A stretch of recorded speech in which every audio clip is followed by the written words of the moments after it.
Assalamualaikum warahmatullahi wabarakatuh. Bismillahirrahmanirrahim. Alhamdulillahi rabbil alamin. Wassalatu wassalamu ala asyrafil anbiya wal mursalin Sayyidina Muhammad wa ala alihi wa ashabihi ajma'in. Subhanaka la ilma lana illa ma 'allamtana innaka antal alimul hakim. Amma ba'd. Jamaah Masjid Al-Qadar, jamaah Umrah Azharo, dan para pemirsa semuanya, moga-moga dirahmati Allah Subhanahu wa taala. Rahimakumullah. Kita akan bahas beberapa hal dulu dalam kajian Islam itu mudah. Moga-moga panjenengan juga merasakan bahwa Islam adalah mudah, tidak susah. Yang penting kita ngerti, lalu mantep, dan kita amalkan sesuai kemampuan kita. Itu Islam. Ada beberapa hal yang terkait fikih dan juga fikih politik, tapi ini fikih ibadah. Ustadz, bagaimana kalau bak mandi yang kita gunakan untuk mandi dan wudhu ditaburi benih ikan agar jentik-jentik tidak bisa hidup di situ, dan beberapa waktu ternyata juga tidak mengganggu bau air itu. Ya, pada dasarnya memang sebaiknya kolam atau bak mandi dan sebagiannya memang untuk wudhu tidak melalui pancuran, tapi bak itu dijipuk, itu ya bersih tanpa harus ada ikannya, tanpa harus diberi atau gunakan untuk melihara ikan dalam rangka untuk menjaga kebersihan.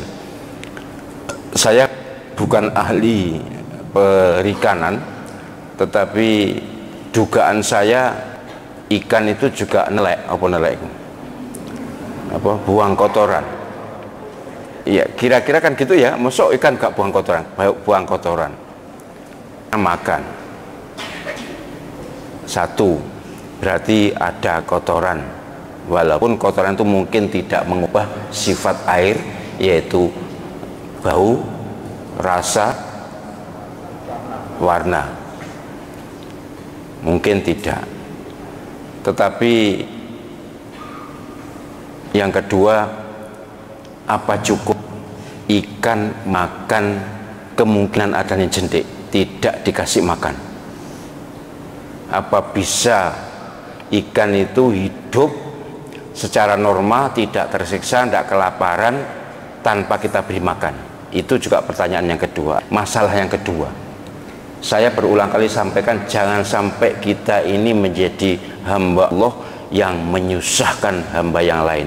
Ikan itu juga hamba Allah SWT. Ikan itu makhluk Allah Ta'ala. Ikan itu bernyawa, bisa merasa lapar juga. Kalau sampai kita membuat ikan kelaparan, berarti tidak punya beri keikanan. Ya, artinya sifat yang dianjurkan Rasulullah SAW untuk menjadi penyayang binatang, jangan menyengsarakan, jangan menyusahkan binatang, itu tercapai. Wong, bagi saya, bukan bagi saya sebenarnya, ya sabda Nabi SAW kita fahami bahwa memelihara burung tenanan, ya burung maksudnya, ataupun ayam ataupun ikan sendirian, jantan tok atau betina tok, itu menyiksa. Maka kalau tidak bisa tidak menyiksa, ya tidak usah memelihara. Sebab penjenengan sini nek dikon urip dhewe iku ya ora iso. Mesti harus ada partnernya, ada pasangannya. Ikan, ayam, burung atau binatang apapun juga butuh pelampiasan biologis mereka, diberi syahwat biologis oleh Allah Subhanahu wa taala. sehingga butuh disalurkan. Nah kalau tidak bisa tersalurkan, ya tersiksa. Kalau tersiksa, ya kita yang menyebabkan tersiksa kan. Apa kira-kira tidak berdosa? Mungkin diabaikan, tapi ada hadis bahwa nanti manusia ini secara tak terduga dipertemukan dengan binatang yang pernah disiksa, dan binatang itu disuruh membalas. Setelah membalas ya selesai, mereka jadi binatang lagi, atau kok jadi binatang, jadi tanah lagi, sementara manusia melanjutkan perjalanan di mahsyar itu untuk hisab dan mizannya. Yang ketiga, saya juga tidak yakin kalau air hanya sebanyak di kolam, atau bukan di kolam sih, di bak, kemudian digunakan untuk memelihara ikan, yang entah berapa jumlahnya, pokoknya jelas tidak sepenuhnya, pokoknya ada banyak ikan lah, ada beberapa. Itu apa benar tidak mengganggu bau atau rasanya air? Ikan itu sifat asasinya, salah satu karakternya adalah kan amis. Apa amis bahasa Indonesia gitu? Amis. Lah amisnya ikan ini apa sama sekali tidak ngena ke air. Kalau benar-benar dirasakan atau di bau. Saya belum mempraktekkan atau belum mencoba, tapi apa iya bahwa air yang digunakan memelihara ikan itu tidak berubah sama sekali sifatnya, yaitu bau atau rasa atau warna. Kalau ini salah satu berubah, itu kalaupun tohir, ghairu mutahhir, kalaupun suci tidak bisa mensucikan. Oleh karena itu saya juga ingatkan anak-anak ini, kalau naruh sabun jangan di baduk. Apa ya baduk apa mas bahasa Indonesianya? Jangan di baduk ya. Jadi ada kolam itu kan ada baduknya. Ya apa neh baduk ini loh ya, semacam batasan itu. Kemudian saya sering menemukan sabun itu ditaruh di baduk, kemudian baduk itu ya bisa berwarna putih, kemudian wanginya sabun bisa deler, apa meneh deler iki, bisa mengalir ke air. Warnanya agak putih, itu jelas sudah berubah warna. Kemudian baunya mesti agak wangi, rasanya wallahu alam. Yang jelas sudah cukup satu sifat saja berubah, sudah ghairu mutahhir, sudah tidak bisa mensucikan. Jadi untuk keamanannya, untuk kemantapannya, untuk keyakinannya, ya kalau bak itu digunakan untuk mandi dan wudu, ya tidak usah diingoni, digunakan untuk memelihara ikan, atau justru ikan itu dalam rangka untuk membersihkan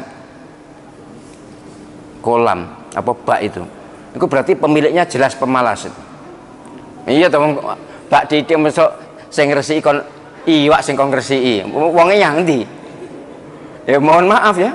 Jadi kalau di desa saya agak maklum, di desa itu kolamnya bak itu bukan jeding jenenge. Jeding itu agak besar, kemudian warnanya warna semen hitam, jadi reget gak patek ketoro, kemudian dikasih ikan iku loh, ikan yang pembersih kaca itu loh. Itu saya pun juga tidak mantep ya untuk berwudu di seperti itu, walaupun saya juga tidak berani mengatakan tidak sah. Penjenengan saja yang meneliti apakah ada perubahan tiga sifat air ini, apa sifat air yang tiga sifat ini. Jadi sifat air itu ada bau, rasa, dan warna. Kalau salah satu berubah, itu kalaupun suci maka tidak mensucikan. Istilah fikihnya tohirun ghairu mutahhirin. Satu.